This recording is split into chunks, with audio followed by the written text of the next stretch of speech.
दोस्तों नमस्कार। मैं प्रदीप नारायण आज आपके लिए बहुत ही प्रेरणादायी एक कहानी लेकर के आए हैं। आज की जो कहानी है वो गौतम बुद्ध, जो आप जानते हैं कि बौद्ध धर्म के संस्थापक, प्रणेता और उनका एक शिष्य आनंद के बारे में है। यदि आप अपने जीवन से हार चुके हैं या किसी कार्य को करते करते थक चुके हैं तो आपके लिए यह कहानी बहुत बड़ा मोटिवेशन दे सकता है, प्रेरणा दे सकता है। एक बार गौतम बुद्ध ने अपने शिष्य आनंद को बोला कि बाबू, इस गठरी को एक गांव में लेकर चलना है, तुम्हें वहां पहुंचा देना है। आनंद, उनका शिष्य, गुरु की बात को मानकर साथ में चलने के लिए हामी भर दिया। जब गौतम बुद्ध और उनका शिष्य आनंद दोनों रास्ते से निकलते हैं तो सुबह उन्होंने अर्ली मॉर्निंग निकला था। चलते चलते जब 10 बज जाते हैं तो आनंद ने पहले पूछा था कि वहाँ जहाँ जाना है वह कितना दूर है, तो उन्होंने बोला था कि बहुत ज़्यादा दूर नहीं है। चलते चलते जब दिन के 10 बज जाते हैं तो एक किसान मिलता है रास्ते में। उस किसान से आनंद पूछता है, अच्छा बताओ भाई, वह गांव, मुझे उस गांव में जाना है, हम लोगों को उस गांव में जाना है, उसकी दूरी कितना दूर है? उस किसान ने बताया था कि 2 किलोमीटर मात्र दूरी है। गौतम बुद्ध ने उस किसान को देखा और मुस्कुरा दिया। किसान ने भी गौतम बुद्ध को देख करके मुस्कुरा दिया। आनंद ने सोचा अब हम लोगों को सिर्फ यहाँ से 2 किलोमीटर ही दूर जाना है। वहाँ से चलते चलते 2-3 घंटे और चलता है। दिन के दोपहर हो जाते हैं, बहुत कड़ा धूप था। चलते चलते रास्ते में 2-3 घंटे और जब उन लोगों ने चला तो भाई 2 किलोमीटर से ज़्यादा दूरी उन लोगों ने तय कर लिया। आनंद अपने गुरु जी के साथ जब रास्ते में जा रहे थे तो एक पहाड़ मिला। पहाड़ पर ऊपर से एक बुढ़िया लकड़ी का बोझा लेकर उतर रही थी।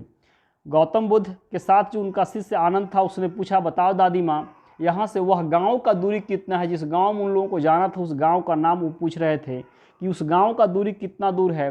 बुढ़िया दादी ने बताई कि बाबू मात्र 2 किलोमीटर है। गौतम बुद्ध फिर उस बुढ़िया दादी को देखा और इन्होंने मुस्कुराया और दादी ने भी गौतम बुद्ध को देख करके हंसती है।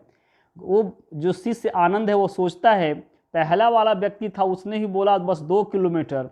अब कई घंटे चलने के पश्चात भी ये बुढ़िया दादी भी बोलती है कि बस 2 किलोमीटर और दूर है। अब सच में दूर कितना है भाई? इस प्रकार चलते चलते आगे एक किसान मिलता है। वह अपने मवेशियों के चरवाहा मिलता है और वह चरवाहा मवेशियों को चरा रहा था।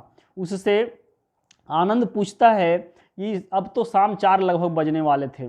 आनंद पूछता है, बताओ भाई, वह गांव का दूरी कितना दूर है? वह चरवाहा भी बोलता है बस 2 किलोमीटर है। थोड़ा प्रयास कीजिए, आप लोग उस गांव के करीब ही पहुंचने वाले हैं। गौतम बुद्ध उस चरवाहे को भी देखते हैं और मुस्कुराते हैं। वह चरवाहा भी गौतम बुद्ध को देखता है और मुस्कुराता है। इस प्रकार चलते चलते संध्या के 6 बज जाते हैं और जो संध्या के 6 बज जाते हैं तो गांव के बहुत सारे लोग ना अपने काम को करके इस खेत से गांव घर वापस आ रहे थे।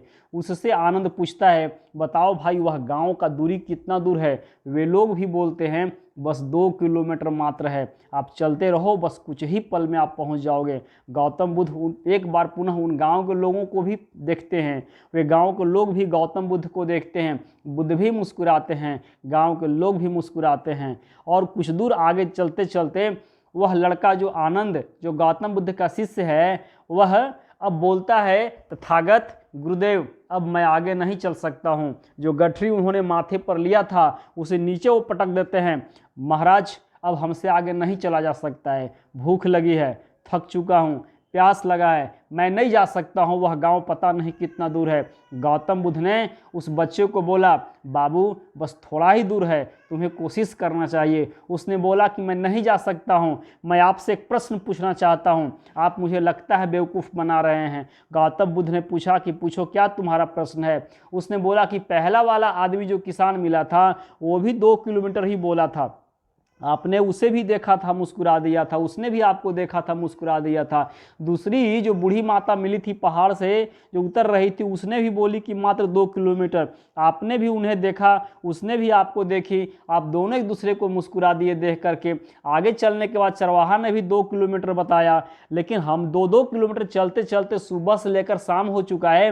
अब गाँव के लोग भी मात्र बोलते हैं कि 2 किलोमीटर ही दूरी पर है, जबकि सुबह से लेकर शाम तक 2 किलोमीटर के आशे में हम चलते पड़े हैं उस गांव पहुंचने के लिए, लेकिन हम लोग अभी तक उस गांव में क्यों नहीं पहुंचे हैं। गौतम बुद्ध ने बोला, बाबू देखो, सही बात तो यह है कि उस गांव की दूरी 20 किलोमीटर है, जहां हम लोगों को जानी है उस गांव की दूरी 20 किलोमीटर है। अगर चलने के वक्त अगर हम तुम्हें बोले होते उस गांव की दूरी 20 किलोमीटर है तो शायद तुम चलने के लिए तैयार नहीं हुए होता और तुम 20 किलोमीटर यात्रा नहीं कर सकता था, क्योंकि तुम्हें 20 किलोमीटर दिखाई देता, तुम सुन करके ही थक जाते, सोच करके ही आप हार जाते।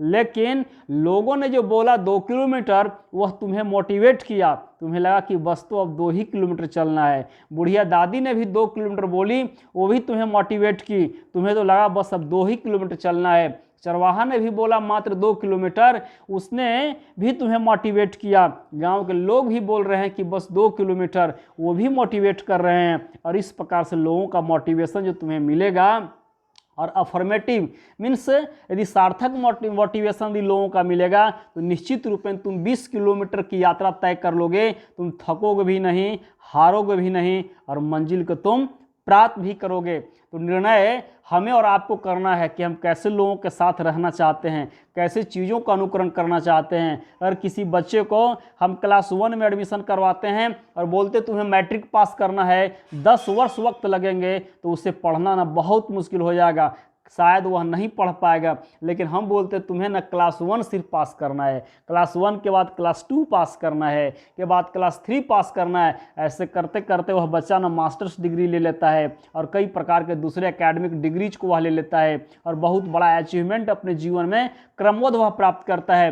लेकिन एक ही बार उसे बोल देते हैं कि तुम्हें ना IAS बनना है, तुम्हें ना लीडर बनना है, तो भाई साहब हो सकता है वो सोच करके ही थक जाता। और लेकिन इस बात को आपको समझना है, इस हिसाब से आपको लोगों को मोटिवेट करने की ज़रूरत है और सार्थक रूप में मोटिवेट करने की ज़रूरत है। और आप लोगों को मोटिवेट कर सकते हैं, लोगों को आपको डीमोटिवेट कभी नहीं करना चाहिए, आप लोगों को मोटिवेट कर सकते हैं। You may be a source of motivation for anyone, means your idea may be a source of motivation for anyone, your work may be the source of motivation for anyone, and what ever you speak any time that may be a source of motivation for anyone. तो आपको सोच और समझ कर के बोलना चाहिए, सोच और समझ कर काम करना चाहिए। जय हिंद, जय भारत, वंदे मातरम।